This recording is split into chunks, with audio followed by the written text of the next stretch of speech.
बिल्कुल। और ये केवल 2 ही नहीं, ऐसे अनगिनत इनफर्टिलिटी के केसेस भी हैं जो वामन विरेचन से शरीरम शरीरम विक्षेप, जो भी 2 शरीर हैं कभी भी समान नहीं होंगे, आयुर्वेद ने बताया है। तो शरीर में 108 मर्म पॉइंट्स बताए गए हैं।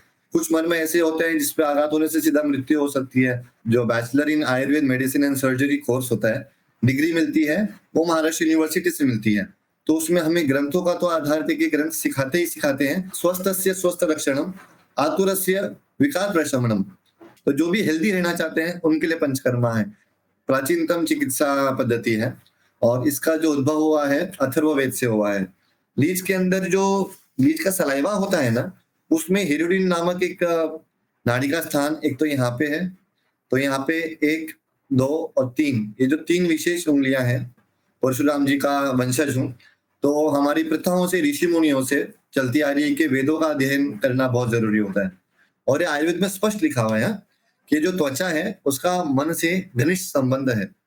ओमन, विरेचन, पस्ति, नस्य, रक्त मोक्षण, ऐसे 5 कर्म। अब जैसे वात पित्त कफ 3 दोष मैंने बताए हैं, वैसे ही वात पित्त कफ 3 प्रकृतियां होती है, शिशिर, बसंत, ग्रीष्म, वर्षा, शरद, हेमंत।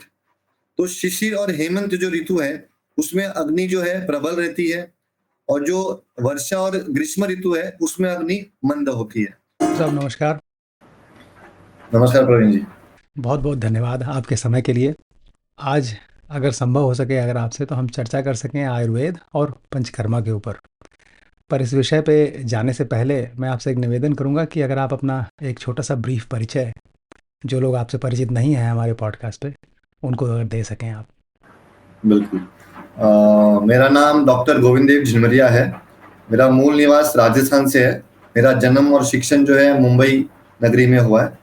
मेरा जो ग्रेजुएशन है आयुर्वेद के क्षेत्र में, मेरा आयुर्वेद आचार्य जो मैंने पदवी हासिल की है वो मुंबई टाउन में चरनी रोड में श्रीमती कमला देवी गौरीदत्त मित्तल आयुर्वेद महाविद्यालय है, वहाँ से की है। मेरा जो स्नातकोत्तर एमडी है वो पंचकर्मा विषय में हुआ है, जो आयुर्वेद का एक अंग है। उसमें मैंने सायन, मुंबई सायन से जो है गवर्नमेंट कॉलेज से ही पदव्युत्तर हासिल की। आपकी रुचि आयुर्वेद में कैसे हुई? तो आयुर्वेद जैसे सभी को पता होगा कि एक प्राचीनतम चिकित्सा पद्धति है, और इसका जो उद्भव हुआ है अथर्ववेद से हुआ है। मैं परशुराम जी का वंशज हूँ, तो हमारी प्रथाओं से ऋषि मुनियों से चलती आ रही है कि वेदों का अध्ययन करना बहुत जरूरी होता है। तो उसी हिसाब से मेरी रुचि वेदों में बहुत रही है, और वेदों में भी अथर्ववेद खासकर बहुत रुचि मानता हूँ मैं। अथर्ववेद, सामवेद, ऋग्वेद, 4 वेद जो बताए हैं यजुर्वेद इनके, उसमें आयुर्वेद जो है वो आया है अथर्ववेद से। और आयुर्वेद को ग्रंथ का मुझे पढ़ने में रुचि इसलिए आई क्योंकि हमारे पौराणिक जो भी ग्रंथे हैं उनको पढ़ने में रुचि आती है, और ये चिकित्सा से संबंधित है आयुर्वेद बहुत क्लोज। तो मेरी जो रुचि है आयुर्वेद में तब से ही शुरू हुई थी। बहुत ही सुंदर। और आयुर्वेद की जो शिक्षा दीक्षा आपने की तो काफ़ी बड़े ही ऊपर तक के लेवल की आपने शिक्षाएं की हैं। तो अभी भी आप ये अथर्ववेद से जुड़ी हुई जो बातें हैं वो आपको यहाँ पे पढ़ाई जाती हैं इन विषयों में जब आप स्नातकोत्तर या स्नातक लेवल की शिक्षा करते हैं, या यहाँ पे अब कुछ मॉडर्न एलिमेंट्स को मिक्स करके आपको पढ़ाया जाता है? तो जो ये BAMS जो bachelor in Ayurveda medicine and surgery course होता है, ये महाराष्ट्र शासन द्वारा सिद्ध होता है। मतलब जो डिग्री मिलती है वो महाराष्ट्र यूनिवर्सिटी से मिलती है। तो उनका एक नेशनल लेवल दिल्ली से एक फिक्स्ड पैटर्न है, उनका करिकुलम होता है, सिलेबस रहता है। तो उसमें हमें ग्रंथों का तो आधार थे कि ग्रंथ सिखाते ही सिखाते हैं, साथ साथ में हमें मॉडर्न का भी नॉलेज होना अनिवार्य होता है। मॉडर्न में भी जो भी एनाटॉमी है, फिजियोलॉजी है, शरीर की रचना है, वो सब हमें मॉडर्न की दृष्टि से भी सिखाते हैं। और जो वेदों में पौराणिक वेदों में जो भी टर्म्स है, मर्म स्थान है, जो भी अंगों के विश्लेषण किए हैं, उस सब के बारे में भी हम सीखते हैं। तो 5.5 साल के कोर्स में हमें दोनों का ज्ञान प्राप्त दिया जाता है।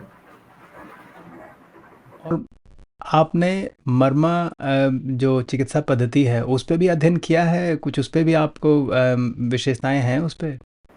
बिल्कुल बिल्कुल। मर्म विज्ञान हमें एनाटॉमी फर्स्ट ईयर में सिखाया जाता है। जो शरीर में 108 मर्म पॉइंट्स बताए गए हैं उन सब के बारे में एकदम बारीकी से बताई जाती है कि ये कौन सा मर्म है, इस मर्म पे आघात होने से क्या हो सकता है। कुछ मर्म ऐसे होते हैं जिसपे आघात होने से सीधा मृत्यु हो सकती है। कुछ मर्म ऐसे होते हैं जिन पे आघात होने से लगातार अपनी जो है वेदना कंटिन्यूस रह सकती है। ऐसे विभिन्न विभिन्न टाइप्स ऑफ मर्म हमें बताए गए हैं।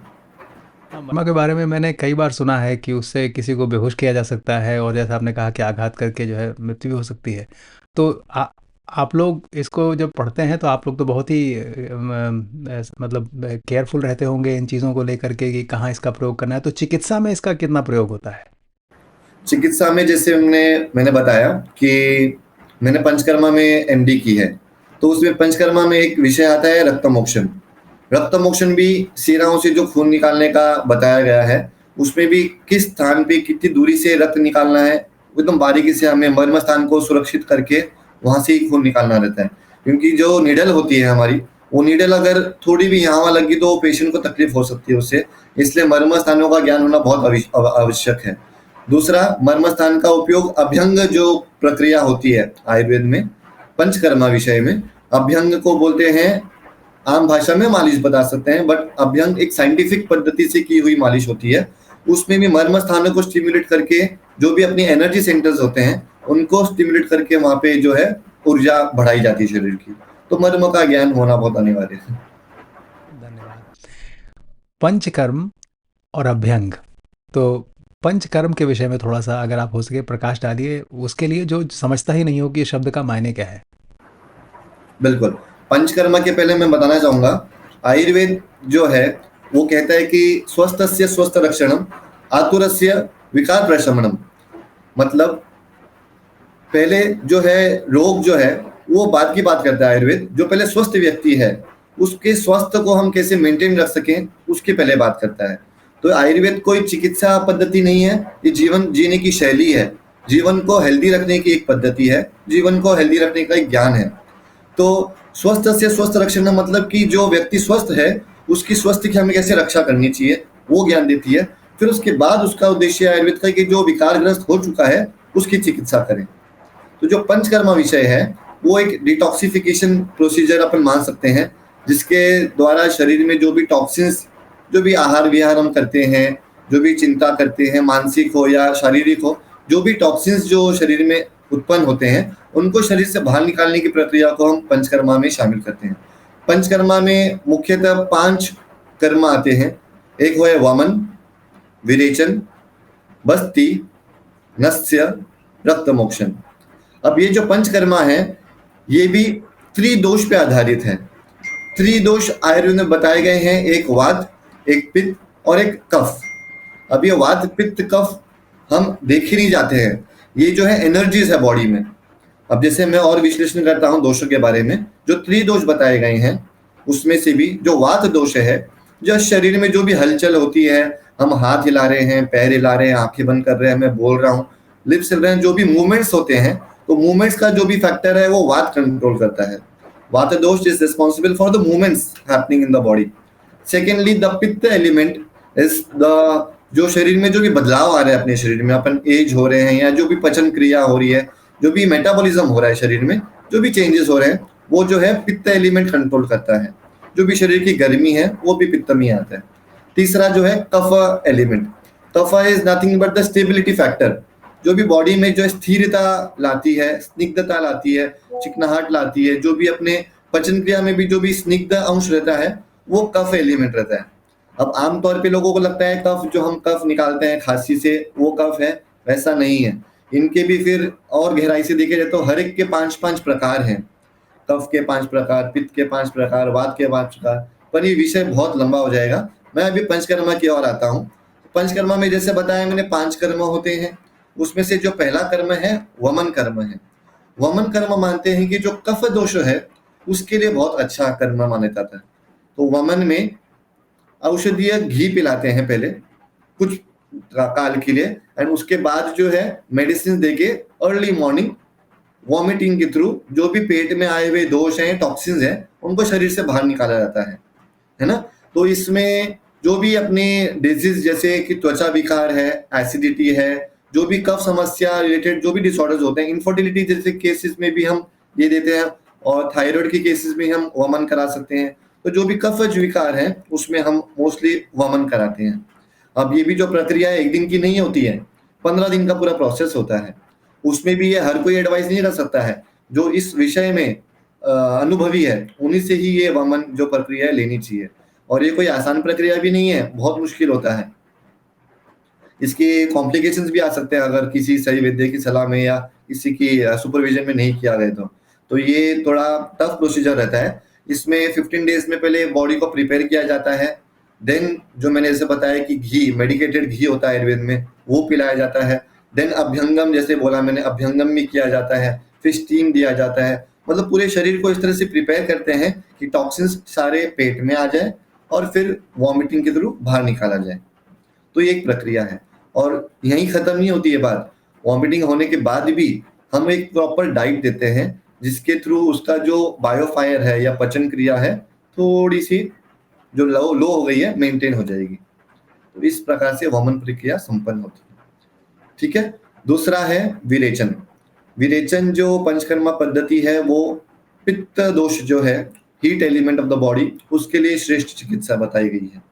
विरेचन में जो मैंने जैसे वमन में बताया कि ऊर्ध्व मार्ग से जो दोषों को निकालते हैं हम, वैसे ही विरेचन में शरीर के अधो मार्ग से जो है, मल मार्ग से, विरेचन से हम सब टॉक्सिन्स को निकाल सकते हैं।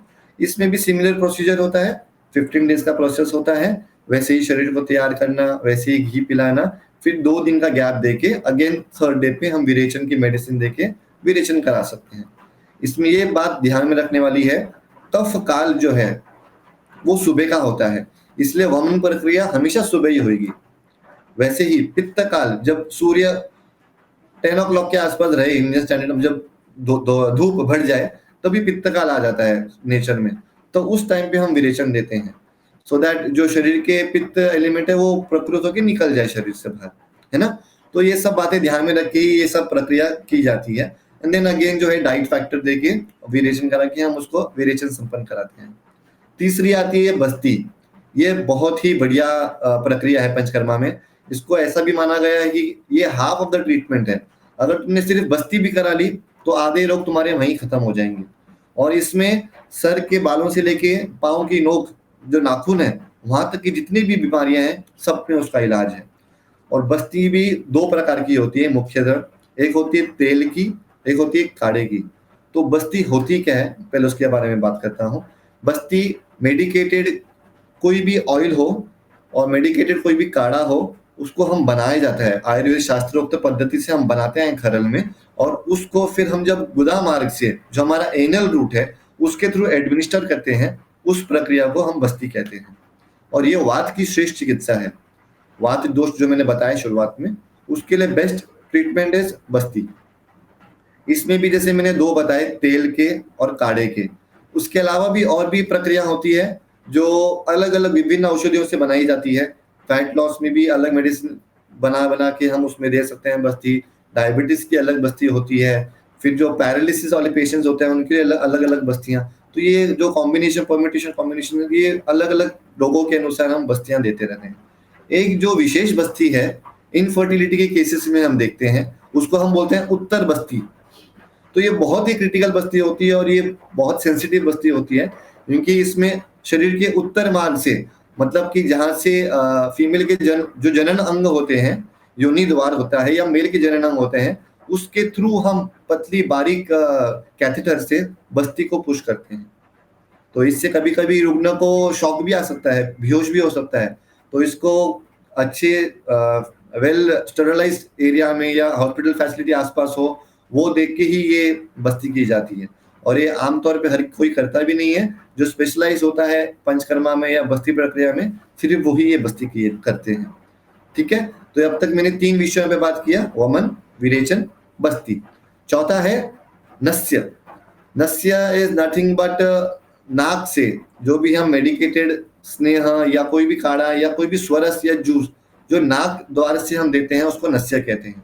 इसमें हम फ्यूम्स से भी दे सकते हैं, स्वरस से भी दे सकते हैं, तेल से भी दे सकते हैं, काढ़े से भी दे सकते हैं। अलग अलग मोड ऑफ एक्शन से अलग अलग डिजीज में हम नस्य प्रक्रिया जो है वो देते हैं।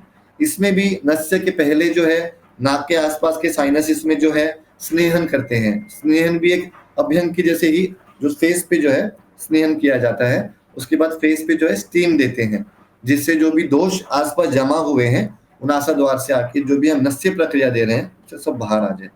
नस्य को मानते हैं मुख्यतः जो ऊर्ध्व जत्रुगत रोग होते हैं, जत्रु जो बोलते हैं, क्लाविकल को बोलते हैं, तो क्लैविकल के ऊपर के जो भी विकार होते हैं, मानसिक हो या कोई भी हार्मोनल जो भी बीमारियां हो, या हेडेक हो रहा हो, कान में हो, आंख में हो, नाक में, गले में, जो भी बीमारियां, इसके ऊपर की जो भी बीमारियां हैं, उनमें हम नस्य कर्म देते हैं। हाँ, और इसके पश्चात हम एक त्रिफला काढ़े से गार्गल्स करने के लिए देते हैं, उसको हम कवल गंडूश जो भी प्रक्रिया होती है वो पश्चात कर्म में आती है। इसके अलावा जो पांचवी और आखिरी कर्म है, रक्त मोक्षण है। रक्त मोक्षण जैसे नाम से समझ सकते हैं, रक्त का मतलब खून का, मोक्षण मतलब शरीर से निकालना। तो खून जो है शरीर में एक धातु माना गया है। धातु की बात करें तो उसमें 7 धातु है अपने शरीर में: रस धातु, रक्त धातु, मांस धातु, मेद धातु, अस्थि धातु, मज्जा धातु और शुक्र धातु। ये बहुत लोगों के लिए नई चीज रहेगी, क्योंकि ये जो है आयुर्वेद ग्रंथों में बताई गई बातें हैं, बट इसकी ज्यादा गहराई में नहीं जाते हुए, जैसे मैंने बताया कि ये रक्त धातु की बात करेंगे, तो रक्त धातु में जब भी दुष्टि आ जाती है, जब भी टॉक्सिन्स आ जाते हैं रक्त धातु में, तो हम उसमें से जो है सीधा दोषों को बाहर निकालने की कोशिश करते हैं रक्त मोक्षण के द्वारा। रक्त मोक्षण प्रक्रिया अगेन स्किन डिजीज में बेस्ट है। कहीं भी पेन हो रहा है, सूजन हो रही है लोकलाइज एरिया में, उसके लिए बेस्ट है। फुल बॉडी में इचिंग हो रही है, फुल बॉडी में रैशेज आ गए, दाने आ गए, वैसे केसेस में बहुत बढ़िया लाभकारी है। रक्त मोक्षण प्रक्रिया के भी अलग अलग टाइप्स हैं। उसमें एक आता है सीरावेद। सीरावेद मतलब कि कोई भी एक सीरा पकड़े, उसमें हम निडल जो पंक्चर करेंगे, उसमें से जो है खून बाहर आता रहेगा, आता रहेगा, आता रहेगा। दूसरा है leech therapy. Leech therapy is a wonderful therapy, it acts excellent, it's like have wonderful results. So जो वेरिकोज वेन्स, पैरों में जो है नसें खड़ी हो जाती है, या एक्जिमा है, सोरियासिस है, पैचेस बन जाते हैं, वैसे केसेस में लीच क्या होती है, एक कीड़े जैसी रहती है, मेडिकेटेड हीरोडिनालिस मेडिसिनालिस नाम से आप सर्च करेंगे, आपको समझ आएगा कि लीच जो है मेडिकेटेड लीच स्पेसिफिकली रक्त मोक्षण में पंचकर्म विषय में इस्तेमाल में लाई जाती है। तो लीच थेरेपी, लीच के अंदर जो लीच का सलाइवा होता है ना, उसमें हीरोडिन नामक एक एंजाइम होता है, जो वहाँ के लोकल जो लीच सक कर रही है ब्लड, उसमें क्लॉटिंग ना हो जाए, वो प्रक्रिया जारी रहे, उसमें भी हेल्पफुल रहती है। और ये कम्प्लीटली सेफ प्रोसीजर है। इसके बहुत माइनर रिएक्शंस होते हैं अगर होती में तो, बट मेजरली जो इसके बेनिफिट्स हैं बहुत बहुत बहुत बेहतर है। लीच को हम जो भी एक स्थान पे रखते हैं, वहाँ पे लीच अपने मुख से वहाँ पे अटैच होती है, एंड वहाँ से जो है रक्त का शोषण, लीच जो है खून पीना शुरू करती है। उसका आकार बड़ा होता है लीच का, फूलती है, जब उसकी कैपेसिटी फुल हो जाती है तो वहाँ से वो अपने आप छोड़ देती है। तो यहाँ पे जहाँ पे लीच ने दंश किया था, वहाँ पे हम ड्रेसिंग कर देते हैं, और लीच का अलग मैनेजमेंट होता है। उससे पेन मैनेजमेंट होता है। सेकेंडली वहाँ पे सूजन है वो कम होती है। थर्डली वहाँ पे जो माइक्रोवैस्कुलराइजेशन है, जो भी सर्कुलेशन है, उसमें भी इम्प्रूवमेंट आता है। तो दूसरी रही लीच थेरेपी। फर्स्ट था सीरावेद, leech therapy. Third is cupping therapy. Cupping जो है, वैक्यूमाइज्ड कप्स होते हैं, उनको हम एक स्थान पे लगाते हैं, वहाँ पे कपिंग करके 5 मिनट्स ड्राई कपिंग करके वहाँ पे वैस्कुलराइजेशन बढ़ाते हैं, जिसके द्वारा वहाँ पे जो ब्लड है इकट्ठा आ जाए। फिर वो कप निकाल के वहाँ पे हम बारीक बारीक फाइन फाइन फटाफट इंसिजन्स लेते हैं, जिससे वहाँ से खून आना बाहर आए। देन अगेन हम वो कप रख के वहाँ पे सक्शन क्रिएट करते हैं, जिससे वो कप में ब्लड आना शुरू हो जाए। देन वो जब ब्लड हमें जितना अपेक्षित है उतना ब्लड उसमें भर जाए, तो हम उसको कप को निकाल के वहाँ पे ड्रेसिंग कर देते हैं। तो ऐसे विभिन्न विभिन्न प्रकार की रक्त मोक्षण प्रक्रियाएं होती है, और इस हिसाब से जो है वमन, विरेचन, पस्ती, नस्य, रक्त मोक्षण, ऐसे 5 कर्म बताए गए हैं। इसमें ही पूर्व कर्म होता है, प्रधान कर्म होता है, पश्चात कर्म होता है, pre procedure, main procedure and post procedure जिसको हम कहते हैं। तो हर एक प्रोसीजर की अपनी अपनी पूर्व कर्म, प्रधान कर्म, पश्चात कर्म होते हैं। बहुत ही सुंदर डॉक्टर साहब, और बहुत बहुत धन्यवाद इसको सही तरीके से पूरा एक्सप्लेन करने के लिए। अब मेरा जो प्रश्न, जो मुझे आपसे बात करके जो उत्सुकता हुई है, वो ये हुई है कि वमन और विरोचन के बाद जो है आपने कहा कि लगभग मतलब उनको 15 दिन लगभग करना चाहिए, और उसके बाद जो है ध्यान देना चाहिए कि जो आपकी पाचन क्रिया है उस पर थोड़ा सा अच्छे से वर्क हो सके। तो ये मतलब 15 दिन क्या मिनिमम रिक्वायरमेंट है, या इससे कम दिन भी करके लोग फ़ायदा ले सकते हैं? और फिर दूसरा प्रश्न ये है, नहीं पहले ये पूरा कर लेते हैं फिर अगले पे आते हैं। तो कैसा है, शरीरम शरीरम विक्षेप, जो भी 2 शरीर हैं कभी भी समान नहीं होंगे, आयुर्वेद ने बताया है। तो किसी किसी को 15 दिन भी लग सकते हैं, किसी किसी को 8 दिन भी लग सकते हैं। अब जैसे वात, पित्त, कफ 3 दोष मैंने बताए हैं, वैसे ही वात पित्त कफ 3 प्रकृतियां होती है। शरीर की जो मेडअप है, मतलब शरीर की जो प्रकृति है वो भी 3 होती है, वात पित्त और कफ। जो वातज प्रकृति होती है वो ड्राई बॉडी वाली होती है। पित्तज प्रकृति होती है उसमें बहुत हीट, पहले से ही बहुत ज्यादा हीट होती है। और तीसरी होती है कफज प्रकृति, जो स्थौल्य होती है, स्थूल होती है, स्निग्ध होती है, ऑयली होती है। तो हमने जैसा बताया 15 डेज में हम पहले बॉडी को प्रिपेयर करते हैं। उसके पहले हम उसका निरीक्षण करते हैं कि उसकी पहले से प्रकृति कैसी है, नाड़ी परीक्षण करते हैं, उसकी अग्नि कैसी है उसका ध्यान रखते हैं। उस हिसाब से हम उसको ऐसी मेडिसिन देते हैं कि जिससे उसकी अग्नि का वर्धन होए।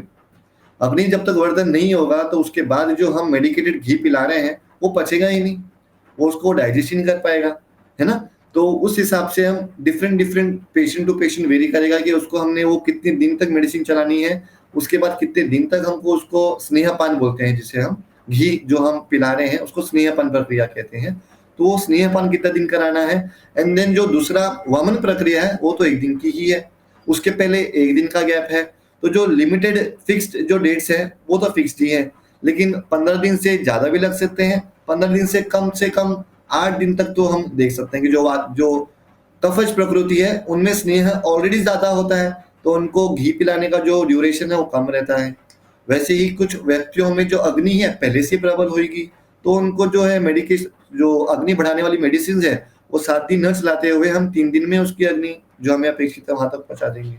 तो ये जो ड्यूरेशन है पेशेंट टू पेशेंट वेरी करेगा। So it depends from, it can be 21 days और 8 days, but average is 15 days. धन्यवाद। अच्छा, ये सिर्फ अगर कोई बीमार हो उसे ही करना चाहिए, या जैसे आपने शुरू में कहा था कि अगर स्वास्थ्य को मेंटेन रखना हो तो क्या स्वास्थ्य को मेंटेन रखने में भी इसकी मदद ली जा सकती है? बिल्कुल, बहुत अच्छा प्रश्न है प्रवीण जी, और मैं कहना चाहता हूँ कि ये सबने लेना चाहिए पंचकर्मा। जो भी अपेक्षित करते हैं कि मैं स्वस्थ रहूं, जैसे मैंने बताया स्वस्थ से स्वस्थ रक्षणम, तो जो भी हेल्दी रहना चाहते हैं उनके लिए पंचकर्मा है। अब मैं health and panchakarma and healthy, sorry, panchakarma and healthy person के बारे में बात करता हूँ। तो आपको पता होगा कि मौसम जो होते हैं, शरद ऋतु होता है, वर्षा ऋतु होता है, वसंत ऋतु होता है, ग्रीष्म ऋतु होता है, ऐसे 6 ऋतु बताए गए हैं। अब ऋतु के अनुसार भी पंचकर्मा बताए गए हैं कि जो शरीर में वात पित्त कफ दोष होते हैं, ये मौसम के हिसाब से भी अपने शरीर में बदलाव आते हैं, और वो दोषों का जो बैलेंस है ऊपर नीचे होता रहता है। अब जैसे वर्षा ऋतु, जैसे अभी मैं मुंबई से बात कर रहा हूँ, बहुत बारिश हो रही है यहाँ पे, तो यहाँ ऑलरेडी प्रकृति में, वातावरण में वात का प्रकोप ऑलरेडी ज्यादा है। तो लोक पुरुष साम्य सिद्धांत ये कहता है, जैसा संसार में जैसा रहेगा वैसे ही तुम्हारे शरीर में भी रहेगा, है ना। तो दोष जैसे संसार में बढ़े हुए वात है, तो आपके शरीर में भी जो है वात दोष इस टाइम पे ज्यादा रहते हैं।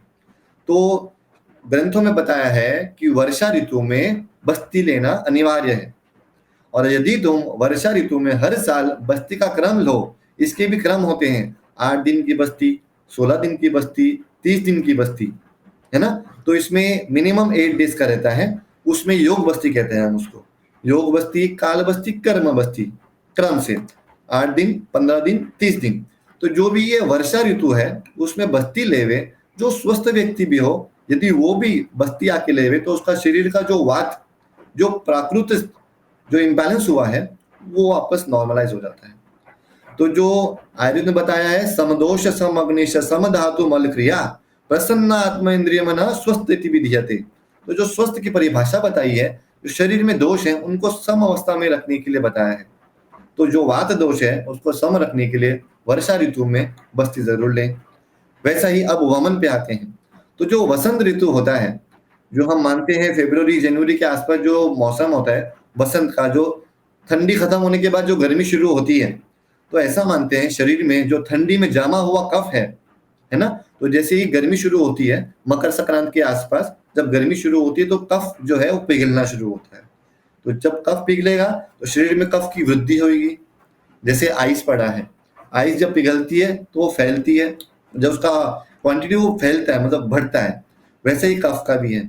वो जो बढ़ता है कफ बसंत ऋतु में, उस दौरान अगर हम वमन ले तो रोग होने ही नहीं। तो जो मेंटेनेंस होता है शरीर का अपना, एनुअल मेंटेनेंस, एक बार वमन बसंत ऋतु में जरूर लेवें। जो स्वस्थ व्यक्ति हैं वो भी ले सकते हैं, है ना। इस हिसाब से वसंत ऋतु में वमन लेवें, वर्षा ऋतु में बस्ती लेवें, अभी विरेचन कब लेवें, तो विरेचन के लिए शरद ऋतु बताया गया है।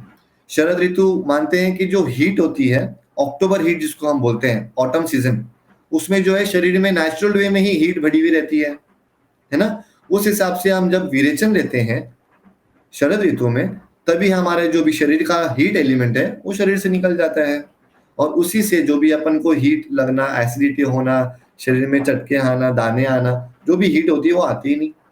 तो ऐसे जैसे हम गाड़ी की मेंटेनेंस करते हैं, ऑयलिंग करते हैं गाड़ी में, वहाँ पे इंजन ऑयल चेंज करते हैं, जो भी सर्विसिंग करते हैं, वैसे शरीर की भी ऑयलिंग होना जरूरी है, शरीर की भी शोधन होना जरूरी है, शरीर का भी मेंटेनेंस होना जरूरी है, शरीर का सर्विसिंग होना जरूरी है। और ये जो ऋतुओं के हिसाब से जो करने की जो पद्धति है, इसका भी टाइम लिमिट क्या लगभग वही 7 दिन, 15 दिन या 21 दिन हो सकता है, या क्या ये कम समय के लिए होते हैं? बिल्कुल, वैसे ही जैसे मैंने बताया, जब तक हम रुग्ण को देखेंगे नहीं, हम उसकी प्रकृति परीक्षण नहीं करेंगे, जो है नाड़ी परीक्षण नहीं करेंगे, तब तक हम बता नहीं सकेंगे कि उनको कितना दिन लगेगा। क्योंकि प्रकृति के हिसाब से और उनकी अग्नि के हिसाब से हम उनका विचार करके ही, और जो प्रकृति शरीर की भी और बाहर की जो प्रकृति अभी हालत में चालू है, वर्षा ऋतु में जैसे मानते हैं कि पहले से ही जो शरीर की अग्नि वीक होती है ना? और जो ठंडी का मौसम होता है उसमें नेचुरल वे में अग्नि बढ़ी हुई रहती है, भूख ज्यादा लगती है ठंडी के मौसम में, है ना? उस हिसाब से हम वो डिसाइड करके डिपेंडिंग ऑन द पेशेंट वो नंबर ऑफ डेज वेरी करेंगे। अच्छा, इसमें एक चीज़ मुझे थोड़ा सा समझाइए कि जैसे कई जगह मैंने सुना है कि लोग जा कर के सेंटर्स में थोड़े दिन रुक जाते हैं और रुक करके फिर इसको करने का प्रयास करते हैं, तो आपके यहाँ जो डेवलपमेंट है उसमें क्या लोग अपने जीवन के नॉर्मल कार्यों को भी करते रह सकते हैं और आपके यहाँ आकर के इन प्रयोजनों को कर पाते हैं, या आकर के उनको 15-20 दिन, 21 दिन जो भी ट्रीटमेंट का टाइम है वहाँ रुकना पड़ता है? देखिए प्रवीण जी, जैसा मैंने बताया, मुंबई जैसे नगरी में आज के टाइम में मुंबई में ऐसा कोई नहीं जिसको फुल टाइम है जो यहाँ पे आके रुके और पंचकर्मा कराएं। जैसे रिट्रीट सेंटर होते हैं, केरला में आपने सुना होगा, बहुत सारे हैं रिट्रीट सेंटर्स होते हैं। वहाँ पे एक्चुअली मैं बताऊं, पंचकर्मा पद्धतियां तो होती है, लेकिन पद्धति से नहीं होती है। मतलब जैसे मैंने बताया कि वमन ही जो प्रोसीजर है, उसको जब 21 दिन लग रहे हैं, तो वो कैसे कह सकता है कि हम 7 दिन में आपका पंचकर्मा करा देंगे। तो पांचों कर्म जो है पद्धतिवत करना हो, सिस्टमैटिक वे में करना हो, और हेल्दी वे में करना हो, और जल्दबाजी में नहीं करनी हो, तो इसको कम से कम 3 महीने तो भी लगेंगे। आप खुद अनुमान लगा सकते हैं, वमन प्रक्रिया में अगर 20 दिन लग रहे हैं, वमन में 20 दिन, विरेचन में 20 दिन, बस्ती में 30 दिन भी लग सकते हैं बस्ती प्रक्रिया में। इस हिसाब से 60-70 दिन तो आम हो जाता है, और कोई भी रिट्रीट सेंटर 60-70 दिन का तो पैकेज देता नहीं है ना? इसको कम से कम 1-2 हफ्ते में ही दे देते हैं उन लोग।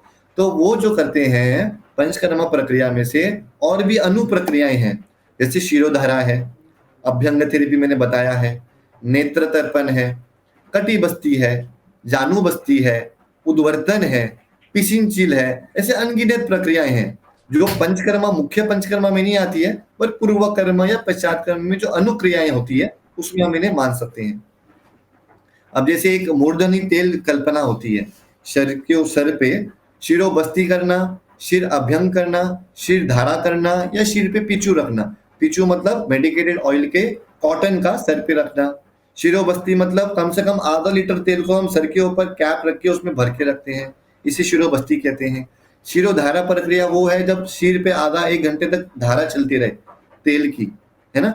ये सब प्रक्रियाएं जो है रिट्रीट सेंटर में होती हैं, लेकिन अगर स्वस्थ व्यक्ति को या कोई भी आतुर है उनको अपने ट्रीटमेंट के हिसाब से अगर करना हो पंचकर्मा, तो वो retreat centres are not recommended, but for a relaxing purpose, अगर आपको शरीर में थकावट है या माइंड जो है काम नहीं है, फिर भी अगर जाना है, retreat centre is advisable. But जो मेरा सेंटर है, जीवायु पंचकर्मा क्लिनिक है मेरा, मुंबई कांदिवली वेस्ट में, वहाँ पे पहले डॉक्टर नाड़ी परीक्षण करते हैं। नाड़ी परीक्षण के हिसाब से उस रुग्ण को, उस व्यक्ति को कौन सी प्रक्रिया की आवश्यकता है वो रिकमेंड की जाती है। फिर जो ट्रेन थेरेपिस्ट होते हैं, इसके पंचकर्मा के भी जो थेरेपिस्ट होते हैं, मेल फीमेल थेरेपिस्ट अलग अलग है, उनमें उस प्रक्रिया को करने के लिए अभ्यंग, जैसे मैंने थेरेपी बताई, अभ्यंग करने के लिए कम से कम 40 मिनट लगता है एक अभ्यंग के लिए। अभ्यंग प्रक्रिया, स्वेदन प्रक्रिया, जो भी वातनाशक प्रक्रियाएं हैं, वो अलग अलग विभिन्न प्रक्रियाएं की जाती है। उस हिसाब से रिट्रीट का जो कॉन्सेप्ट है इट्स डिफरेंट, एंड थेरेपेटिक जो कॉन्सेप्ट है वो डिफरेंट है। तो मेरा जो है वो रिट्रीट का कॉन्सेप्ट नहीं है, मेरा जो है treatment, management of pain, management of different disease, जो भी रोगी हैं उनकी रोग का प्रशमन करना जो है मेरा उद्देश्य है। और पहला उद्देश्य तो यही है, जैसे मैंने बताया, स्वस्थ व्यक्ति भी आए तो उनकी स्वस्थ कैसे कंटिन्यू रहे, उनकी इम्यूनिटी कैसे बढ़े, उस पे काम करता हूँ मैं। बहुत बढ़िया सर। तो जैसे मान लीजिए एक उदाहरण के तौर पे समझने का प्रयास करते हैं कि एक पेशेंट आपके पास आता है, आपने उसको 21 दिन का लगभग ट्रीटमेंट सजेस्ट किया, तो आप कितना समय एक्सपेक्ट करते हैं? और पंचकर्म पूरा ही ले लेते हैं इस उदाहरण में कि पंचकर्मों के मान लीजिए 5 पद्धतियाँ आपने कहा कि आपको करने की आवश्यकता है, आपके लिए उपयोगी रहेगा। तो उनको कितना समय आपके लिए निकाल के लाने की ज़रूरत होगी दिन में? तो यदि वो मुंबई जैसे नगरी में है, तो मुझे पता है वो बिज़ी रहेंगे, तो कुछ नियमों का पालन करना होगा बस।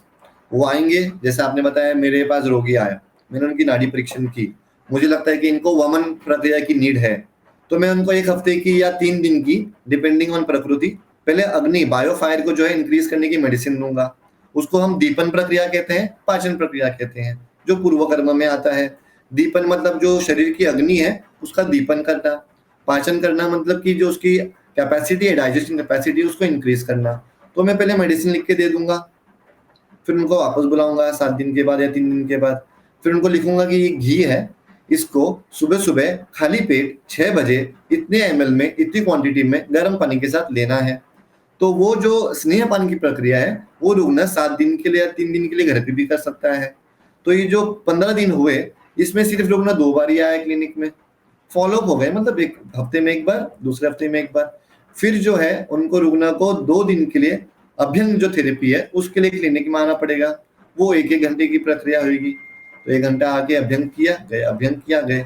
फिर जो मेन डे है ना वमन का, सिर्फ वो दिन ही मुझे सुबह 7 बजे से शाम को 6 बजे तक रुग्ण को क्लिनिक में यहाँ पे रखना पड़ेगा। क्योंकि कैसा रहता है, वमन जो है वो ही कुछ 2-3 घंटे की प्रक्रिया होती है।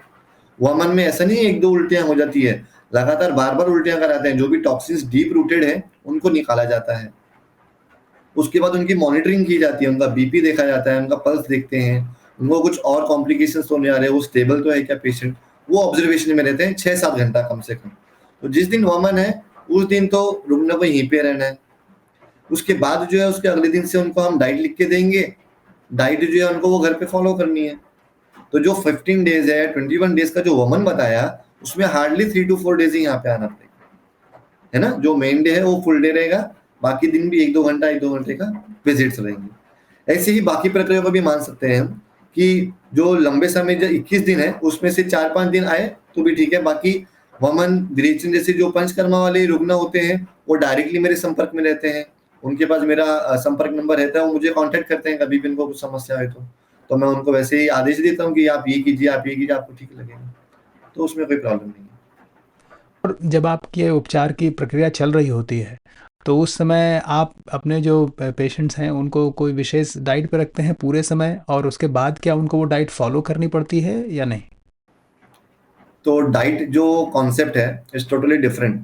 और डाइटिंग जो मैं आपको बता रहा हूँ कि जो पंचकर्मा के बाद डाइट देते हैं, इसका मोटिव ये है, समझिए, कि जो वमन विरेचन जो जो प्रोसेसेस हैं, बहुत हेवी प्रोसेस होते हैं। इसमें जो हम मेडिसिन देते हैं, वो भी हेवी टू डाइजेस्ट होती है। तो जो वमन प्रोसेस होती है, उसके बाद जो अपनी बायोफायर अग्नि है, वो एकदम मंद हो जाती है, एकदम से बुझने जैसी हो जाती है, समझ लीजिए। तो यदि अगर पंचकर्मा के बाद रुग्ण ने हेवी टू डाइजेस्ट मील खाया, वो पचेगा नहीं। वो पचेगा नहीं तो उसके टॉक्सिन्स बनेंगे। तो जो हमने इतनी मेहनत ली है वमन करने के बाद, तो उसका कुछ लाभ ही नहीं मिलेगा रुग्ण को। इसलिए जो पंचकर्म के पश्चात कर्म में हम जो डाइट दे रहे हैं, वो जो बायोफायर मंद हो गई है, उसको वापस बढ़ाने के लिए देते हैं। अच्छा, दूसरी बात, जो वमन होने के बाद शेष कफ दोष रह जाता है, उसके लिए हम धूम्रपान भी देते हैं।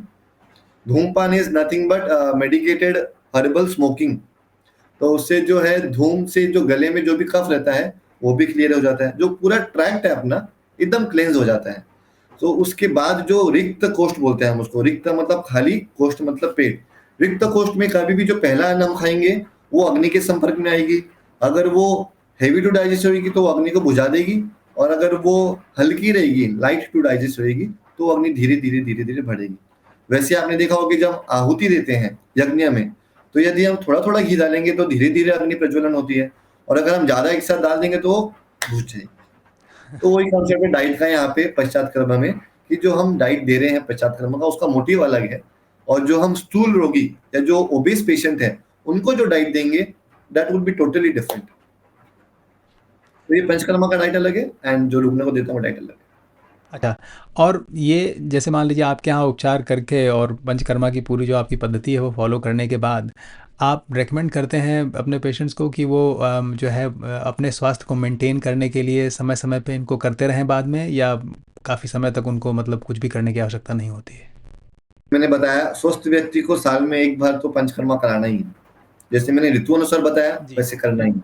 पर समझो जैसे कि अभी वर्षा ऋतु चालू है, लेकिन मेरे पास रुग्ण आया है जिसको वमन की जरूरत है, तो मैं उसकी नाड़ी परीक्षण करूंगा, मौसम देखूंगा, और अगर इंडिकेटेड रहेगा मतलब उसको जरूरत रहेगी वमन की, अगर नीड है वमन का, तो मैं वर्षा ऋतु में भी समय देख के जब ज्यादा बारिश ना हुए उस दिन पे वमन प्लान करूंगा।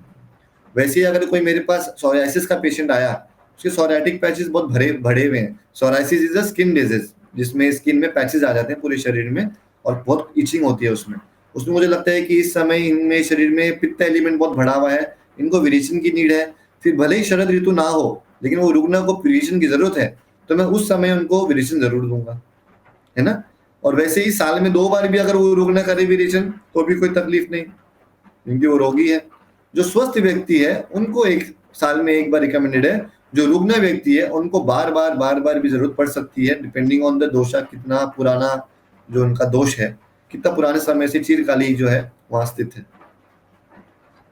नाड़ी जो है अपने अपनी पूरी वार्तालाप में कई बार नाड़ी का प्रयोग किया, और हम लोग भी बचपन सुनते आए हैं कि वैद्य जी नाड़ी देखते हैं और नाड़ी से जो है बता देते हैं। तो नाड़ी के बारे में थोड़ा सा मुझे ज़रा जानकारी दीजिए कि पहले तो नाड़ी होती क्या है, या किस तरह से उसका मतलब आप लोग उसको अध्ययन कैसे करते हैं, और किस तरह से आप उसके द्वारा चेक करते हैं? ठीक है, तो नाड़ी इज नथिंग बट उसके कैच पॉइंट्स होते हैं। नाड़ी का स्थान एक तो यहाँ पे है, तो यहाँ पे 1, 2 और 3, ये जो 3 विशेष उंगलियां हैं, तर्जनी, मध्यमा और अंगुष्ठ, ये जो 3 उंगलियां हैं अपनी, उसमें अनामिका और पे यहाँ पे रखते हैं, और जो यहाँ पे हमें पल्सेशन जो है वो हम फील करते हैं। अभी आप भी महसूस करेंगे, अगर आप भी अपने हाथ पे रखेंगे आपने यहाँ पे पल्सेशन महसूस हो रही होगी। थंब के तरफ से नीचे यहाँ 3 उंगली रखिए, आपको वहां कैच पॉइंट्स में थोड़ा पल्सेशन लग रहा होगा, है ना। जी जी। तो यहाँ जो है हमें वात, पित्त और कफ, ये जो 3 उंगलियां हैं, उस हिसाब से हमें दोषों का यहाँ से अनुमान आता है कि शरीर में कौन से दोष की वृद्धि है, कौन से दोष का क्षय है, कितना क्षय है, कितना वृद्धि है ना। तो ये जो कैच पॉइंट्स बोलते हैं हम वात, पित्त, कफ का, इसका हमें बहुत सेंसिटिव, हमें बहुत ज्ञान होता है, मतलब हम रुग्ण देखते हैं इतने, उसके बाद हमें अनुभव होता है कि ऐसी रुग्ण में ऐसी नाड़ी होती है। जो नाड़ी भी है अलग अलग प्रकार की बताई गई है। एक सर्प नाड़ी होती है, जो हमें नाड़ी यहाँ फील होती है, ऐसा लगता है कि स्नेक जो है वहां से गुजर रहा है हाथ उंगलियों के नीचे से। एक हंस गति होती है जो स्लोली स्लोली स्लोली स्लोली चल रही होती है, और एक होती है मंडूक गति। मंडूक मतलब मेंढक, जो जैसे मेंढक उछल उछल के आता है तो वैसे मेंढक गति होती है। तो उस हिसाब से हम जो है दोषों का अनुमान लगाते हैं कि शरीर में, पूर्ण शरीर में दोषों का जो है अभी की परिस्थिति कैसी है। उस हिसाब से हम देखते हैं कि शरीर में वात दोष का प्रकोप है, पित्त दोष का है या कफ दोष का है, और उस हिसाब से फिर हम उन्हें जो भी एडवाइस करते हैं, वमन करना है, विरेचन करना है, बस्ती करना है, जो भी मेडिसिन है वो देनी है। धन्यवाद, ये मुझे थोड़ा समझ में आ गया कि नाड़ी कैसे वर्क करती है, क्योंकि नाड़ी के बारे में अक्सर जो है लोग बातें करते रहते हैं और बताते रहते हैं कि देख करके और तुरंत उपचार और बीमारी बता दी। अच्छा, जो त्रिदोष के बारे में आपने बताया, वात, पित्त, कफ, तो एक तो आपने बताया कि शरीर से जुड़े हुए वात, पित्त, कफ की व्यवस्था है, और एक जो है वो प्राकृतिक वात, पित्त, कफ की व्यवस्था है। तो शरीर से जुड़े हुए वात, पित्त, कफ के लिए सामान्य व्यक्ति को ऐसा क्या करना चाहिए कि थोड़ा सा बैलेंस रहे? बैलेंस रखने के लिए देखिए सबसे पहले जो है अपना जीवन शैली जो है उसे सुधारनी पड़ेगी। अभी आज के युग में देखता हूँ मैं, जो युवा हैं वो नाइट शिफ्ट करते हैं, लैपटॉप लेके बैठे रहते हैं, या जो और भी युवा है वो मोबाइल में गेम खेलते रहते हैं रात को 2-2 बजे तक, है ना। तो ये जो लाइफस्टाइल जो चेंज हो गया है, इसकी वजह से भी जो है अपनी बॉडी में चेंजेस आते हैं, ऑब्वियसली आएंगे। उस हिसाब से हमें जो अपनी जीवन शैली है उसको सुधारनी बहुत जरूरी है। दूसरा, जो अपना शरीर है उसका प्रकृति का जो है तुम्हें ज्ञान होना आवश्यक है। अपने आसपास जो भी नाड़ी वैद्य हो या जो भी अनुभवी वैद्य हो, उनके पास जाके अपना प्रकृति का परीक्षण जरूर कराएं। अभी सेंट्रल गवर्नमेंट ने हाल ही में प्रकृति परीक्षण अभियान भी चलाया था, आयुष मिनिस्ट्री ने। तो उसमें एक एप्लीकेशन था, उसमें क्वेश्चनेट्स थे, वो मैं आपको लिंक भेज दूंगा, वो एक एप्लीकेशन था। तो उसमें अगर आप क्वेश्चनेट्स आप सॉल्व करते हैं तो आपको उससे आपका प्रकृति का अनुमान हो जाएगा। तो यदि आप वातज प्रकृति हैं और आप ड्राई फूड खा रहे हैं, जो भी रुक्ष आहार जिसको हम बोलते हैं, जो सूखा सूखा है, भेलपूरी खा रहे हैं, जो भी ड्राई फूड रहता है वो खाएंगे, तो शरीर में ऑलरेडी आपकी प्रकृति वातज है। और आप और वात कारक आहार खाएंगे, चना खाएंगे, उससे भी वात प्रकोप होएगा।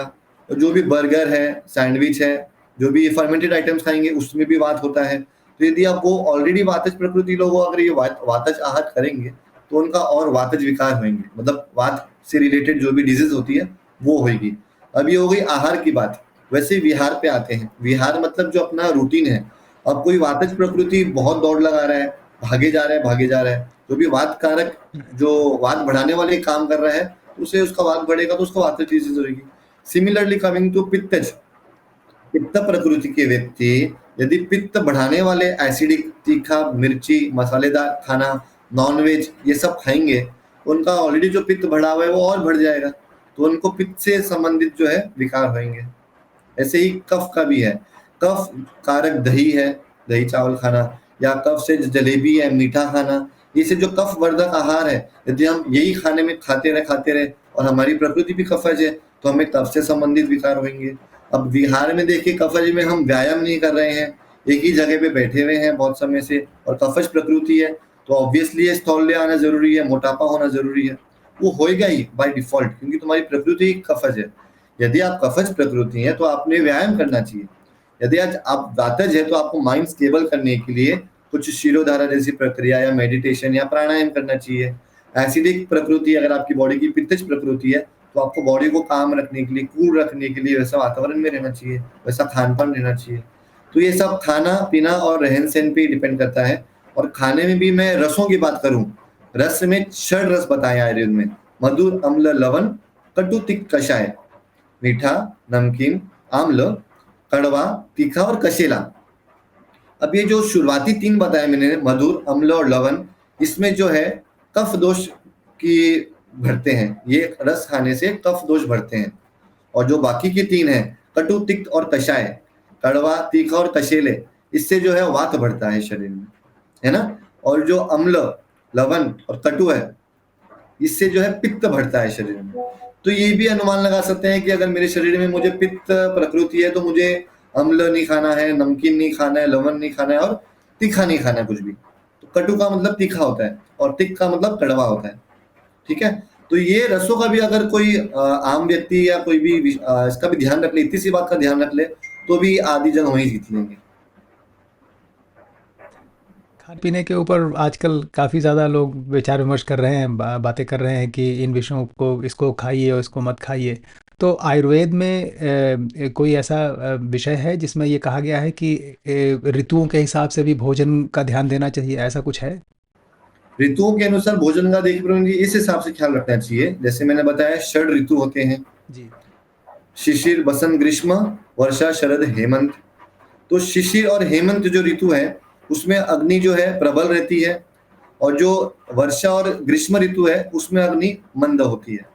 तो ये जो वर्षा और ग्रीष्म ऋतु है ना, इसमें जो है इजी टू डाइजेस्ट खाना खाना चाहिए, कोई भी हैवी फूड नहीं खाना चाहिए, क्योंकि अपनी ऑलरेडी बायोफायर जो पचन शक्ति है ऑलरेडी कम है। इसमें जो है मधुर, अम्ल, लवण रस कम करने चाहिए, क्योंकि आपको बताया जैसे कि वात का ऑलरेडी प्रकोप है इसमें, तो वात कारक आहार अपन को नहीं करने हैं। ऐसे ही जो है अग्नि वीक है, वात बढ़ा हुआ है, लाइट फूड खाएंगे, इजी टू डाइजेस्ट खाएंगे तो बीमार भी नहीं पड़ेंगे। अब जैसे वायरल फीवर होता है, आपने सुना होगा बारिश के मौसम में जो भी वायरल ज्यादा होता है, तो अगर आपकी बायोफायर वीक है और आप हैवी फूड खाएंगे तो ऑब्वियसली बुखार आएगा ही। तो जो पेट की अग्नि है वहां से ही ज्वर की उत्पत्ति होती है। जो फीवर है बॉडी में, जठर अग्नि वीक होने से बुखार आता है। तो बायोफायर वीक है, आप खाना भी अगर और हैवी खाएंगे तो आपकी बायोफायर डाउन होगी, आपको बीमारियां होंगी। वैसे अगर आपको खाना है, हैवी खाना खाने, लड्डू है, जैसे घी है, वो ठंडी के मौसम में खाएंगे। जैसे मैंने बताया शिशिर में और हेमंत ऋतु जो दिसंबर जनवरी का मौसम है, उस समय अग्नि अच्छी और स्ट्रांग होती है। उस समय पे आप स्ट्रांग जो हैवी पौष्टिक खाना होता है आप तभी खा सकते हैं। दूसरा कॉन्सेप्ट आयुर्वेद ने बताया है विरुद्ध आहार का।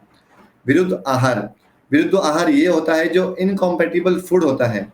जैसे हम दूध के साथ अगर कोई खट्टा या तीखा कुछ पदार्थ खा लिया या कुछ फ्रूट खा लिया, समझ लो दूध और संतरा खा लिया, तो ये कंपेटिबल नहीं है दोनों भी, तो ये नहीं खाना चाहिए हम लोगों ने। तो ऐसे ही बहुत विरुद्ध आहार के बारे में जो है नॉन वेजिटेरियन डाइट्स में ज्यादा करके बताया है कि दूध और मांस जो होता है, बहुत लोगों का कॉन्सेप्ट होता है कि वो खाते ही हैं, तो ये नहीं खाना चाहिए, ये दोनों संयोग विरोध होता है। वैसे ही शाम के समय में दही नहीं खाना चाहिए। शाम के टाइम में बहुत लोग दही खाते हैं, वो नहीं खाना चाहिए। वैसे ही दही को मैरिनेट करते हैं, गरम करते हैं, दही को गरम करना ही नहीं है। दही को जो है उसके प्रकृत अवस्था में ही खाना चाहिए, जब भी खाना चाहिए, और दोपहर के समय पे खाना चाहिए। वैसे ही दही को जो है कांसे के तांबे के वेसल्स में नहीं रखना चाहिए, वो तो आपने सुना ही होगा, तो वो भी संयोग विरोध है। ऐसे 18 प्रकार के विरुद्ध आहार जो है ग्रंथों में बताए गए हैं। और दूध के विषय में भी कहा गया है कि दूध दिन में नहीं रात को होना चाहिए, ऐसा है क्या? ऐसा तो नहीं है, दिन में भी हो रात में भी हो, इसमें कुछ फर्क नहीं है। बस दूध जो है उसके साथ में मैंने जैसा भी बताया, विरुद्ध आहार के साथ दूध नहीं लेना चाहिए। और दूध के साथ जो है शक्कर जो हो है, जो खांड शक्कर बोलते हैं हम उसको, वो और घी दूध में डाल के लेना चाहिए। उससे जो है उसकी पौष्टिकता बढ़ती है दूध की। खांड शक्कर कह रहा हूँ मैं, रिफाइंड शुगर बिल्कुल नहीं कह रहा हूँ। जो भी नेचुरल शुगर होती है उसकी जिक्र कर रहा हूँ। और अच्छा, और ये खांड शक्कर और रिफाइंड शुगर का क्या अंतर है डॉक्टर साहब? उसमें रिफाइंड शुगर जो होती है वो व्हाइट, जैसे मैंने बताया व्हाइट शुगर होती है, और खांड शक्कर जो होती है वो गुड़ से बनती है। तो गुड़ का जो है ब्राउन शुगर जो आप देखेंगे मार्केट में, ब्राउन कलर की, जो हम बहुत अलग अलग ब्रांड नेम से अवेलेबल मार्केट में, मैं नाम नहीं लूंगा, बट ब्राउन कलर की होती है वो शुगर, वो नेचुरल वे में बनी होती है। और जो केमिकली प्रोसेस्ड रिफाइंड शुगर होती है वो व्हाइट दानेदार चीनी आपने देखी होगी वो। बाकी आपने अगर मीठा कुछ भी लेना है तो सीता बताया है। सीता मतलब जो मिश्री, धागे वाली मिश्री जो होती है ना, वो बेस्ट है मिठास अगर बढ़ानी है तो, नेचुरल है वो भी। अच्छा, लेकिन धागे वाली मिश्री भी तो मतलब ज़्यादातर वो उज्ज्वला ही होती है, जैसे सफ़ेद चीनी होती है वैसे ही होती है, उसी रंग की। लेकिन वो नेचुरल होती है, जो अपन चकोर चकोर देखते हैं ना मार्केट में, प्रॉपर मिश्री आती है, वो नहीं बोल रहा हूँ मैं। हाँ। जो बड़े बड़े गट्टे से आते हैं धागे वाली मिश्री, वो नेचुरल रहती है, उसमें कोई समस्या नहीं। अच्छा। मिठास जिस पर डायबिटीज ना हो वो ही लीजिए, क्योंकि डायबिटीज हो वो ना लीजिए बिल्कुल। जी। अच्छा, एक प्रश्न मुझे जो ऐसा मैं सोच रहा हूँ कि मैं आपसे पूछ ही लूँ, वो ये है कि आपने तो बहुत सारे पेशेंट देखे होंगे, और बिना किसी पेशेंट के स्पेसिफिक डिटेल्स को बताए हुए मैं ये समझना चाहता हूँ, क्योंकि आजकल हर जगह एक विषय है कि आयुर्वेद कितना इफ़ेक्टिव है, कितना नहीं है, और लोगों को ऐसा लगता है कि बहुत सारी बीमारियों का इलाज आयुर्वेद में संभव नहीं है, या उनके अपनी जो भी अपनी भावना है। आप अगर कुछ ऐसे उदाहरण दे सकें या कुछ मुझे ऐसा बता सकें कि जिसमें आपने देखा हो कि आमूल-चूल परिवर्तन हुआ हो आपके पेशेंट्स की बीमारियों में, उनकी हेल्थ में, और उन्होंने शायद वो इस विचारधारा के रहे हों और उन्होंने आपसे एक्सेप्ट किया हो कि नहीं डॉक्टर साहब, हम उस विचारधारा से थे लेकिन हमें यहाँ पे फ़ायदा मिला है। मुझे पता है आपके पास बहुत सारे उदाहरण होंगे, लेकिन एक जो आप अगर कुछ हाइलाइट कर सकें। केसेस बताता हूँ मेरे अनुभव में। एक तो है, एक वेरिकोज वुंड होता है पैरों में, जो है ना वीनस अल्सर होता है, देन वो वुंड मतलब जख्म होता है पैरों में। तो जो भी लंबे समय तक खड़े रहने का प्रोफेशन है, जैसे पानीपुरी वाले भैया, जो मेरा केस है वो पानीपुरी वाले भैया थे, ठीक है। दूसरा है कोई टीचर है, प्रोफेसर है, जो जो खड़े खड़े होके सिखाते हैं, और जो लॉन्ग स्टैंडिंग जॉब जिनकी भी रहती है, उनमें पैरों की नसों से खून वापस ऊपर नहीं आ पाता है, और उस कारण जो है पैर में वीनस इनसफिशिएंसी होने के कारण वहाँ की जो नसें हैं फूलती है, वेरिकोज वेन होती हैं, और वहाँ पे खून जमा जमा होते होते वहाँ पे जो ऑक्सीजन मिलना चाहिए वो नहीं मिलता। ऑक्सीजन नहीं मिलता, वहाँ की जो सेल्स हैं मरने लगती हैं। सेल्स मरते हैं तो वहाँ पे जख्म तैयार हो जाता है। ऐसे केस में एक जो हमारे रुग्ण थे, उनको ही पैर में ऐसा जख्म था। मेरी वेबसाइट पे भी उसकी फोटो अवेलेबल है, आप देखेंगे www.jyupanchkarma.in पे फर्स्ट पेज में मैंने उनका रखा है। तो वो गए थे डॉक्टर के पास, नाम नहीं लूंगा, तो उन्होंने कहा कि ये तो सर सर्जरी से पूरा डिब्राइडमेंट, मतलब वो पूरा बड़ा प्रोसेस है, वो थोड़ा पेनफुल भी है और हेक्टिक भी है। मैंने कहा सर भैया आप आओ हमारे यहाँ एडमिट हो जाओ, हम आपको जलोका थेरेपी, जो लीच थेरेपी मैंने जिसका जिक्र किया है, रक्त मोक्षण, उसकी सीटिंग करेंगे। तो उसके हमने 2 दिन छोड़ के 3 दिन छोड़ के जो है उस स्थान पे लीच लगाना शुरू किया। लीच से आप मानेंगे नहीं, 4 सीटिंग में ही उसका जो जख्म है, जो बिफोर है और आफ्टर है, बहुत फर्क पड़ गया। उसको वहाँ पे इचिंग था, वहाँ से जख्म से पानी छूटता था, एकदम ड्राई हो गया वो। वहाँ पे की जो वुंड खड्डा पड़ गया था, मतलब इतना गहरा वुंड था, वो भी धीरे धीरे बढ़ना शुरू कर दिया। इसमें खाली ध्यान ये है, लीच लगाना है और वहाँ की ड्रेसिंग जो है अच्छे से करनी है। ड्रेसिंग भी मैंने मॉडर्न में जो बीटाडीन वगैरह जो यूज करते हैं वो बिल्कुल नहीं की है, आयुर्वेदिक हर्ब से ही जो है ड्रेसिंग की थी। तो जो ड्रेसिंग में यूज करने के लिए काढ़े साफ करने के लिए जो एक काढ़ा यूज किया था, जो वॉश आउट करने के लिए काढ़ा यूज किया था, और लोकल एप्लीकेशन के लिए आयुर्वेदिक क्रीम यूज की थी, और लीच जो है वो लगाया था कंटिन्यूस। तो एक वो मेरा सक्सेसफुल केस रहा था कि जो उसके पैर के वुंड है वो लीच थेरेपी से इतना अच्छा हील हुआ, जो सर्जरी तक की उसको नीड थी, उसको डॉक्टर ने सर्जरी बता दी थी। इसमें एक प्रश्न अगर मैं कर सकूं, तो क्या उनको आपने इसमें पंचकर्मा भी किया था, सिर्फ फिर लीच थेरेपी ही की थी? देखिए, पंचकर्मा जो है अलग अलग कर्मा मैंने बताया आपको। जी। तो ये जो था रक्तज विकार था, ब्लड से समस्या थी इनको। तो इनमें मैं एडवाइस ही नहीं करूंगा कि आप वमन कीजिए, क्योंकि उनको कफज विकार ही नहीं था वो। क्योंकि देखिए, कभी भी कोई भी विकार है तो सब पांचों कर्मा करना जरूरी भी नहीं है। अगर समझिए कि उस व्यक्ति को वमन की आवश्यकता ही नहीं है, उनको इंडिकेटेड ही नहीं है वमन, तो मैं क्यों वमन लिख के दूं, है ना? तो ये जो एथिकल प्रैक्टिस होती है उसमें ऐसा रहता है कि जिसको जो चीज की नीड है उसको उतना ही दीजिए। तो इनको रक्तज विकार था, तो मैंने रक्त मोक्षण किया और उनको लीच थेरेपी दी, क्योंकि वहां पे वीनस इनसफिशिएंसी, मतलब कि जो रक्त पूर्णता थी वो पूरी नहीं हो रही थी। तो लीच से जो जो किया, वहां पे लोकल स्टैग्नेटेड ब्लड था, रुका हुआ ब्लड था, वो वहां पे से निकाल दिया, है ना? तो एक ये केस रहा। दूसरा था कि एक कैंसर की पेशेंट एडमिट है, ब्रेस्ट कैंसर। तो इसमें मैं ये नहीं कहूंगा कि आयुर्वेद में कैंसर का ट्रीटमेंट है या शॉर्ट इलाज है, उतना मेरा अनुभव नहीं रहा है। बट जो कैंसर में कीमोथेरेपी होती है, जो भी रेडियोथेरेपी जो भी होती है आधुनिक प्रक्रिया में, उससे क्वालिटी ऑफ लाइफ जो हम बोलते हैं, रुकने की क्वालिटी ऑफ लाइफ या the way the patient dies, तकलीफ, बहुत तकलीफ होती है मुझे पता है, उससे तो बेटर है कि आयुर्वेद अपनाए। जो क्वालिटी ऑफ लाइफ है तुम्हारी, वो तो भी इम्प्रूव हो जाए। एक मिनट। तो वैसे रुकना जो है वो एडमिट है, मतलब मेरे अनुभव में एडमिट थे उस समय में। तो उनका जो है ब्रेस्ट कैंसर खराब तो नहीं हुआ, लेकिन स्टेबल रहा था। और रुगना वॉज वेरी मच सेटिस्फाइड कि ठीक है सर, कि अच्छा लग रहा है मेरे को, आई एम फीलिंग बेटर, मतलब एनर्जेटिक वाइज या quality of life wise she was feeling better with Ayurvedic management. So it's a question of like debate only कि आयुर्वेद में शॉर्ट इलाज है क्या, मॉडर्न इज मोर बेटर और आयुर्वेद। बट मेरा मानना ये है कि जो हमेशा पेशेंट के पर्सपेक्टिव से, मतलब हमेशा डॉक्टर को पेशेंट के पर्सपेक्टिव से सोचना चाहिए कि पेशेंट क्या महसूस कर रहा है, पेशेंट ने कैसा रहना चाहिए और पेशेंट का कैसा अनुभव है। तो यदि आप पेशेंट को फीलिंग गुड फैक्टर भी दे दो ना, तो भी वहीं पे तुम जीत जाते हो। और कुछ नहीं करो, तुम पेशेंट से तुम अच्छे से बात कर लो, तुम उनको कॉन्फिडेंट हो, तुमको मोटिवेट करो, तो भी वहीं पे तो पेशेंट जो है एक्टिव, मतलब मेंटली भी प्रिपेयर हो जाते कि हाँ मेरे साथ ये है, मुझे ये है, मुझे इससे लड़ना है, या मतलब वो मोटिवेट हो जाए, बस और कुछ नहीं। काउंसलिंग जिसको हम कहते हैं। जी, बहुत सुंदर। और ये दोनों ही इंसिडेंट ये दिखाते हैं कि आयुर्वेद की पद्धति में जो है काफ़ी हद तक जो है कारगर इलाज की व्यवस्था है। बिल्कुल। और ये केवल 2 ही नहीं, ऐसे अनगिनत इनफर्टिलिटी के केसेस भी हैं जो वमन विरेचन से, मतलब जो टॉक्सिन शरीर में है, उत्तर बस्ती बताया, वमन बताया, विरेचन बताया, इससे जो भी पीसीओडी के केसेस हैं, ये तो बहुत है, मैं बता भी नहीं सकता। और different kinds of skin disease जो है, सोरियासिस है, या जो भी स्किन पैचेस है, वो भी एंडलेस केसेस। स्किन और बालों से जुड़े हुए बहुत सारी बीमारियां लोगों को होती हैं, तो इसमें भी क्या आयुर्वेद कारगर है बालों से जुड़े हुए? अभी आपको मैं अमेजिंग फैक्ट बताता हूँ, बहुत इंटरेस्टिंग है। अभी ये अभी तक मॉडर्न वाले ये अग्री नहीं कर रहे हैं, या कहीं बाहर रिसर्च हो भी रहेगी हार्वर्ड वगैरह में, कि जो स्किन है उसका संबंध डायरेक्टली माइंड से है।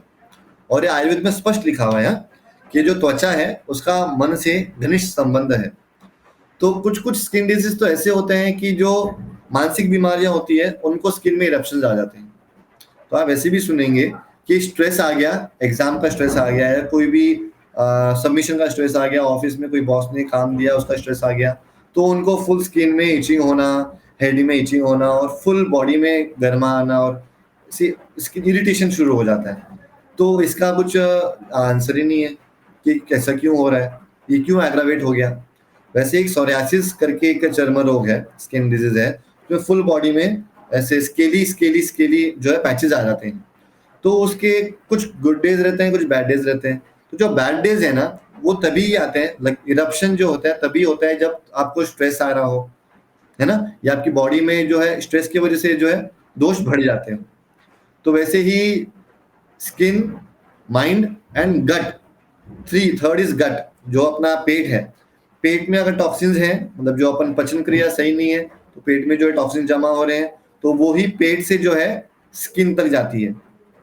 आयुर्वेद ने बताया है कि जो पेट है वो कोष्ठ है अपना, कोष्ठ से जो है शाखाओं की ओर गति करता है दोष। शाखा मतलब स्किन, जो भी अपने स्रोत से होकर जो स्किन की तरफ जा रहा है वहां तक जाती है। तो ये जो स्किन डिजीज है, ये 3 मेन फैक्टर्स हैं इसके।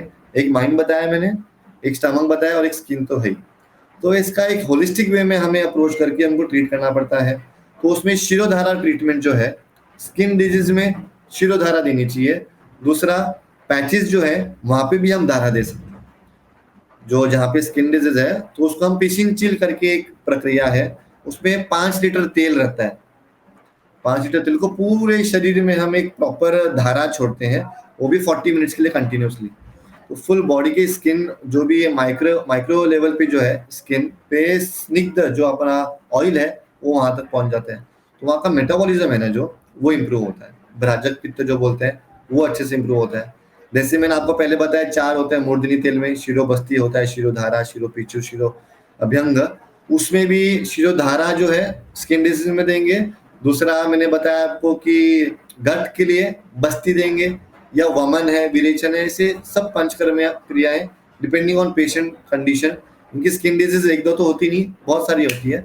वैसे विटिलिगो के केसेस में भी रक्त मोक्षण जो हम लीच थेरेपी बोलते हैं वो अच्छा है।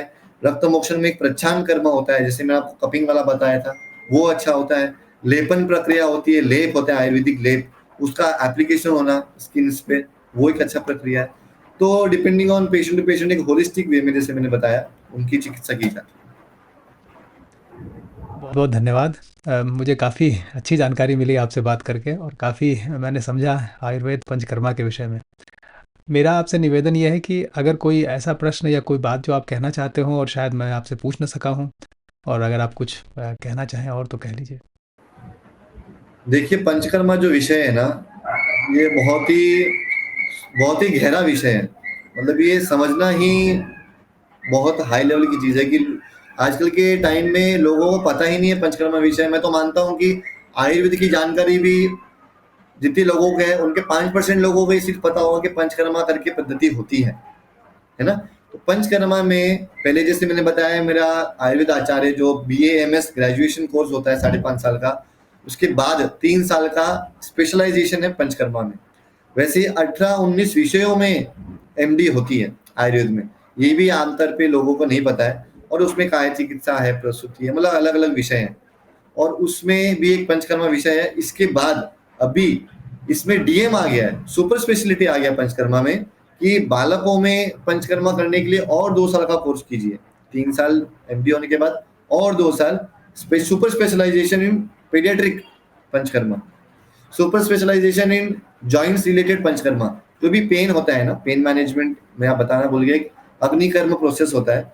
तो जो भी पेन होता है, घुटने में पेन हो रहा है, कमर पे पेन हो रहा है, शोल्डर में पेन हो रहा है, या एड़ियां हैं वो दुख रही है मेरी, ये सब जो भी है पेन मैनेजमेंट के लिए एक अग्निकर्म प्रोसेस होती है।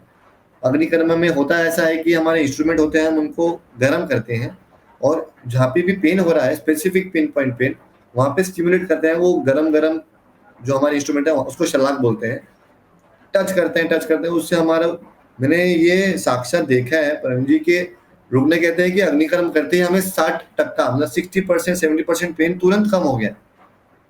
इतना कारगर उपाय है अग्निकर्म। तो ये जो पद्धतियां हैं, इस पद्धतियों से लोग वाकिफ ही नहीं है। तो मैं चाहता हूँ कि आपके चैनल के द्वारा लोगों को पता लगे कि आयुर्वेद क्या है, पंचकर्मा क्या है, इसके क्या प्रिंसिपल्स है, क्या सिद्धांत है, वो भी उतना भी पता लग गया है इस चैनल के माध्यम से। तो मेरा मतलब ये मोटिव अचीव हो जाएगा कि आयुर्वेद लिया है, ये पंचकर्मा विषय लोगों तक पहुंचा है। बहुत धन्यवाद आपके समय के लिए डॉक्टर साहब, और मुझे आपसे बात करके बहुत अच्छा लगा। भविष्य में अगर आप अवसर देंगे तो एक बार और हम लोग बात करेंगे। बहुत बहुत धन्यवाद। जी।